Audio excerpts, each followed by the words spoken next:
The first time I heard someone calling my name out in the thermal fields of Yellowstone, I answered automatically, and the voice answered back from somewhere much farther away than any person could have reached in that amount of time. You're listening to True Haunting Log, where real stories don't just stay in one place, they wait. And if you've experienced something you can't explain, send your story to truehauntinglog@gmail.com. Story 1. Yellowstone Horror Story. Someone was calling my name. I worked a winter maintenance contract in Yellowstone for a little under 5 months, mostly handling isolated infrastructure checks in areas that became nearly empty once tourist season ended. And if you've never seen Yellowstone during winter, it's hard to explain how unnatural the park starts to feel after dark. The snow absorbs sound, the geothermal steam blocks visibility without warning, and entire sections of the park become so isolated that you can go hours without seeing another person. During daylight, it's beautiful in a brutal kind of way, endless white terrain broken by rising steam and black tree lines, but at night it feels like the land itself is awake in ways you don't understand. Rangers and winter staff tell stories constantly out there, most of them exaggerated isolation stories people use to cope with long stretches alone, but there was one warning I heard more than once from different people who didn't know each other. If someone calls your name from inside the steam after dark, don't answer immediately. The first person who told me that was an older mechanic named Lewis, during a generator repair shift near one of the restricted thermal zones. I laughed when he said it because it sounded like standard campfire nonsense, but he didn't laugh back. He just kept tightening a bolt and said quietly, "You answer too fast, it keeps talking." I asked him what he meant by that, and he shrugged slightly before saying, "You'll understand if it happens," then changed the subject completely. About 6 weeks later, I was assigned to check a remote monitoring station near one of the geothermal basin areas after sensors started failing during a snowstorm. The drive out there already felt wrong from the start, visibility low, steam drifting across the road in thick waves, radio reception cutting in and out every few minutes, and by the time I parked near the maintenance trail, it was close to midnight. The station itself sat further into the basin past a marked walkway section, surrounded by thermal vents and rising steam columns that made the landscape feel almost alive under flashlight beams. I remember thinking how quiet everything was once I shut the vehicle off. No wind, no animals, nothing except the low hiss of geothermal vents somewhere out in the darkness.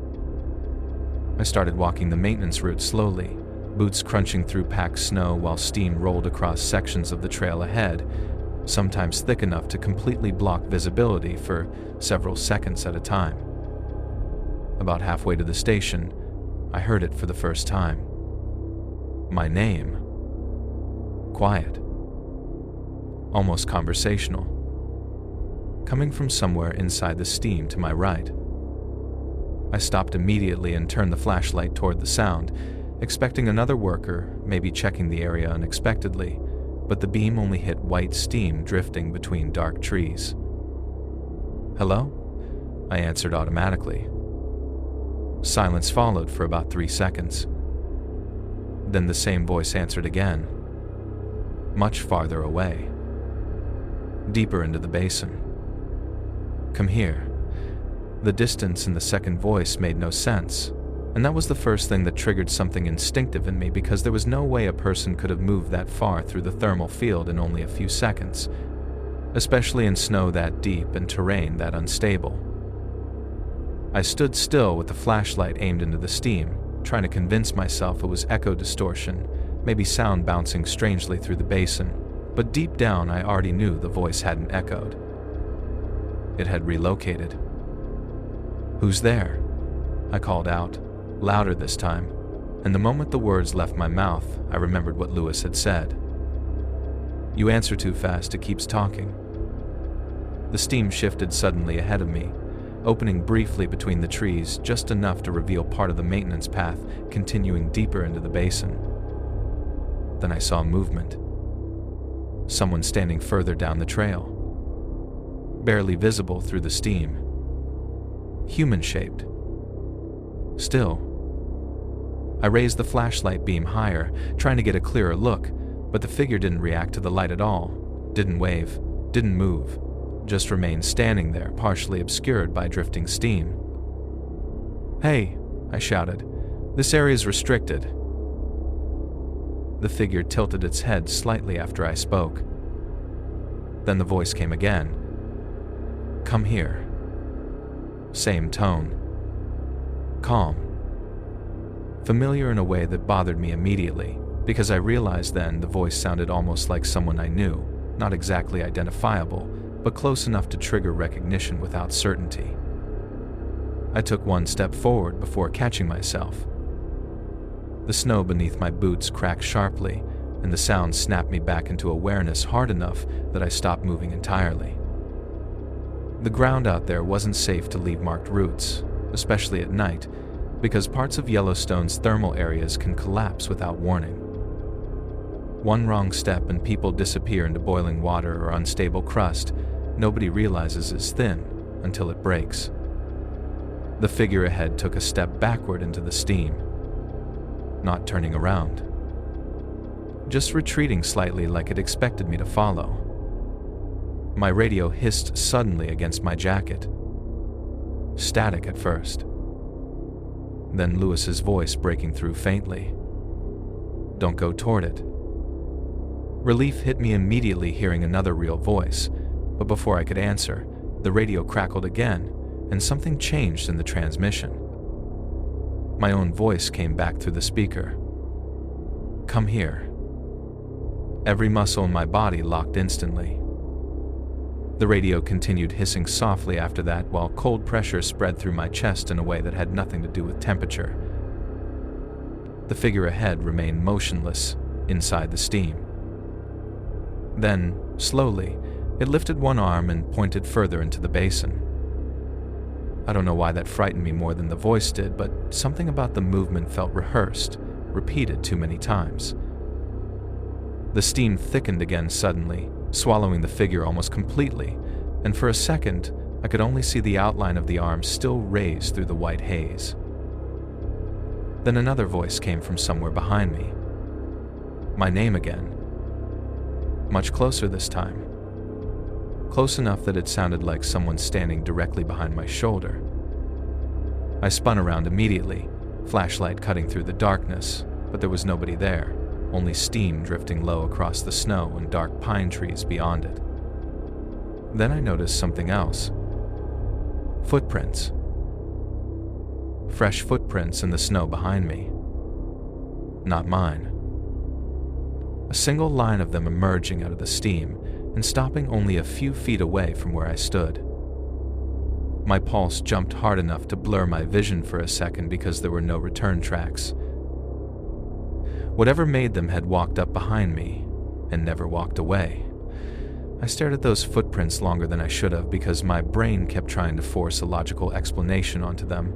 Another worker, overlapping tracks, bad visibility, anything except what they actually looked like, but the snow around them was untouched and smooth, one clean line of prints emerging from the steam and ending directly behind me with nothing leading away. The silence around the basin felt heavier suddenly, like even the geothermal hiss had lowered enough for me to notice my own breathing inside the hood of my jacket. Then the voice spoke again. Not ahead of me this time. Right beside me. You stopped. I turned so fast the flashlight beam jerked wildly across the snow, but there was still nobody there, only steam curling low over the ground where the footprints ended. My chest tightened hard enough to hurt because the voice no longer sounded distant or hidden. It sounded patient, like it had moved close enough that distance no longer mattered. I grabbed the radio immediately. "Lewis," I said sharply, "someone's out here." Static answered first. Then his voice came through faintly beneath interference. "Don't follow voices in the steam." "I'm not following it," I snapped back, but the moment I said that, the voice beside me laughed softly. Not loud. Not aggressive. Just amused. "You already did." The words hit immediately because it was true.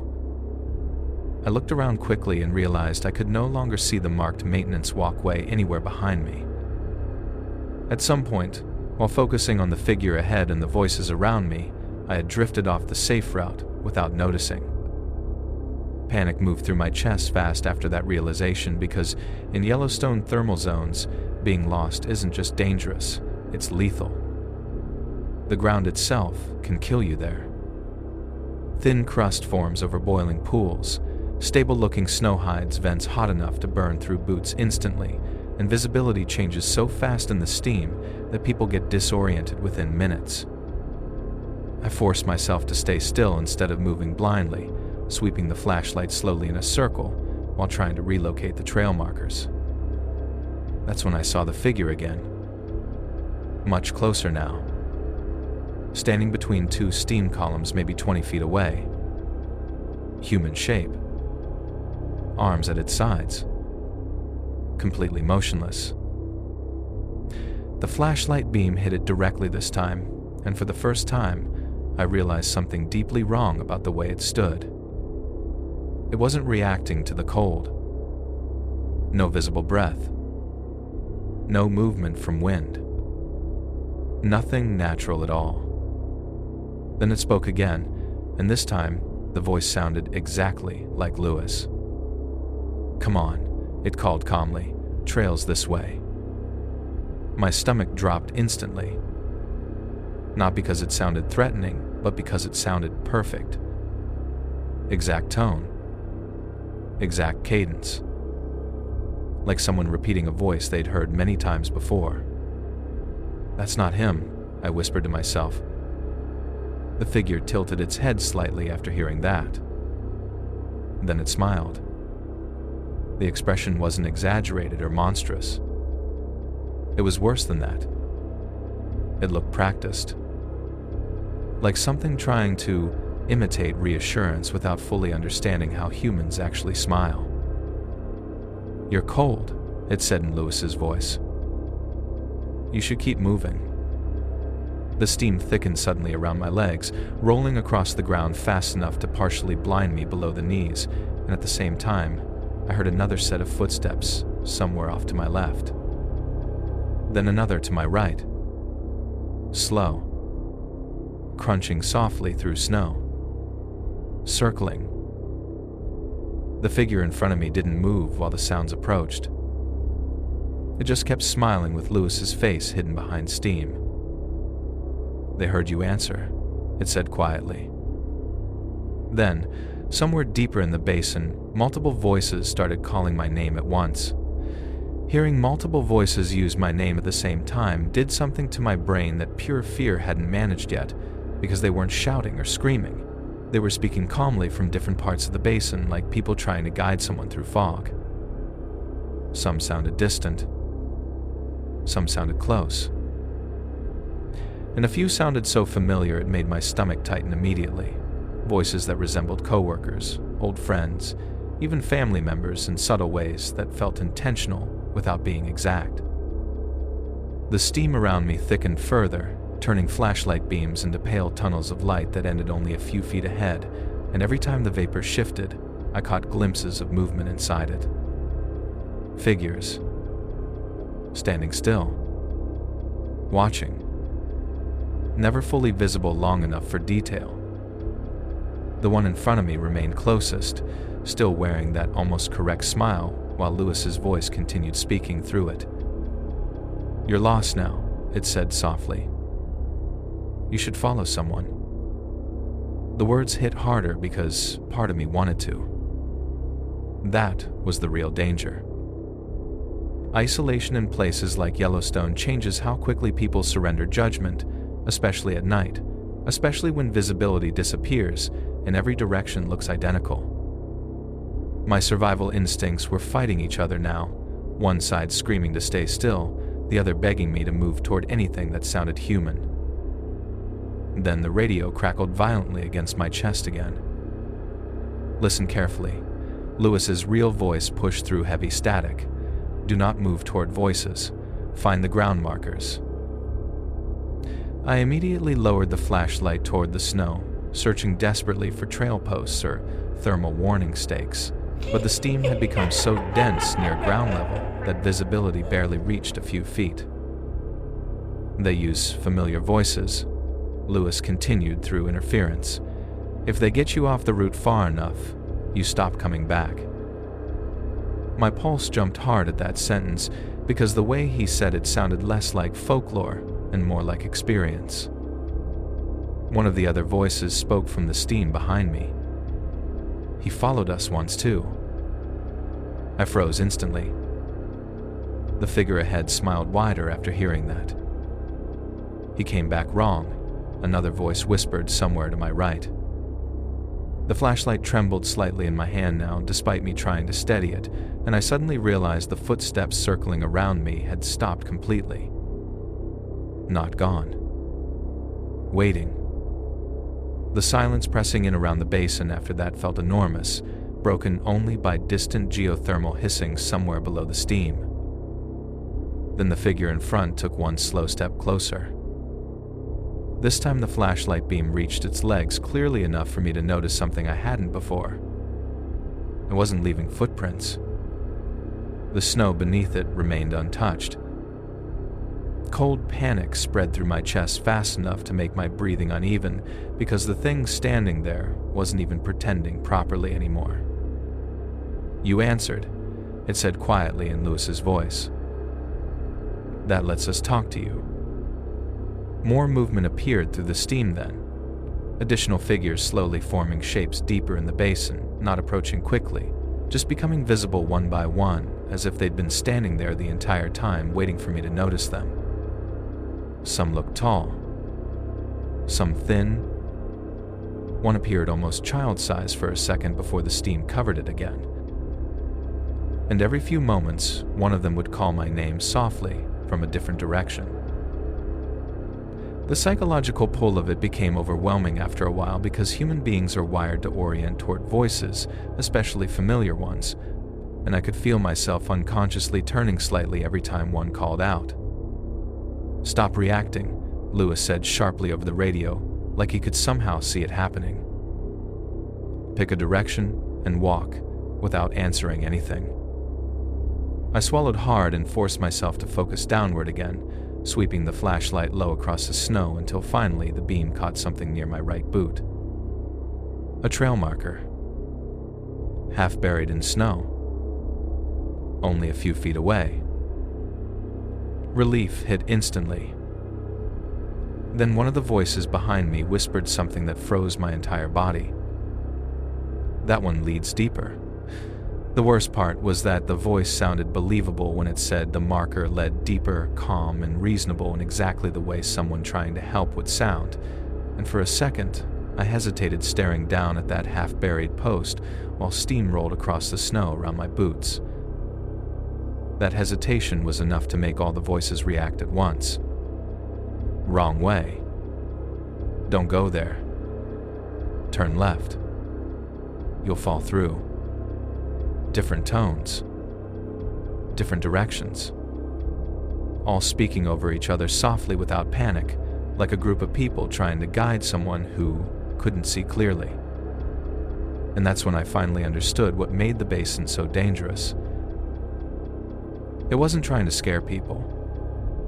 It was trying to confuse them until they stopped trusting themselves.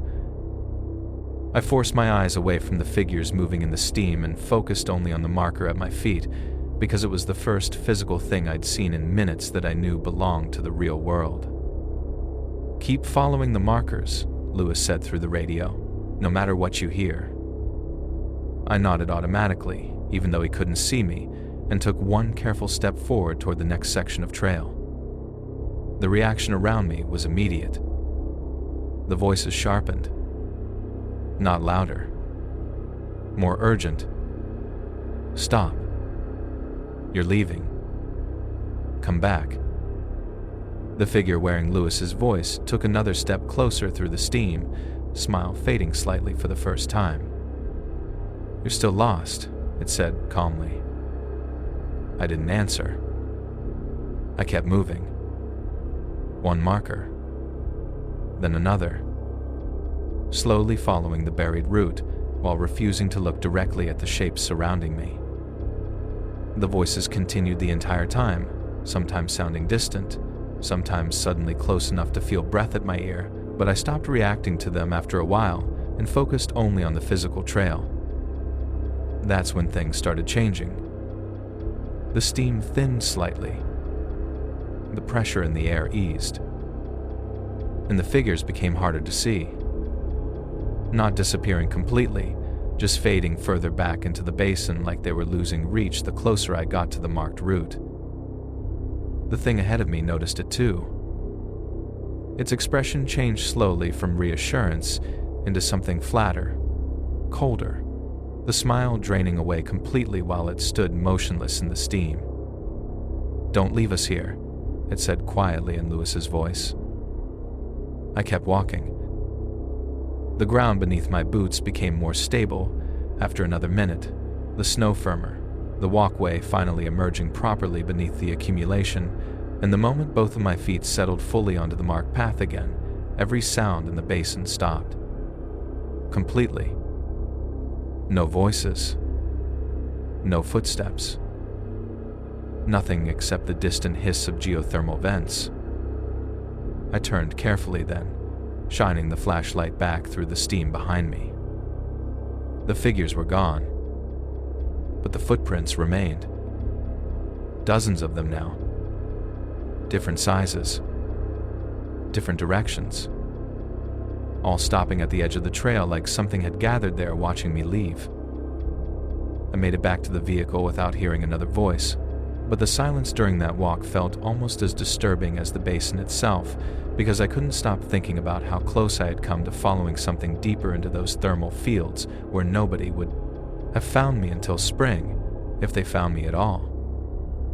Lewis was waiting at the maintenance station when I returned, and the moment he saw my face, he knew exactly what happened. "You answered it, didn't you?" he asked quietly. I nodded once. He looked away toward the dark windows for a second before speaking again. "Most people do the first time." I asked him what those things actually were, but he shook his head immediately. "Doesn't matter," he said. "The important part is that they only keep talking if you listen." I finished the contract that winter, but I never worked night shifts in the thermal basin again.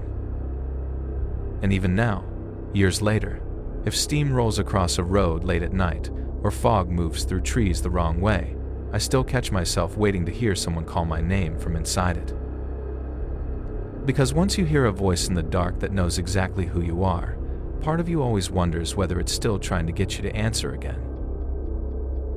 If you enjoyed this story, make sure to like, share, comment, and subscribe to True Haunting Log so you never miss the next encounter.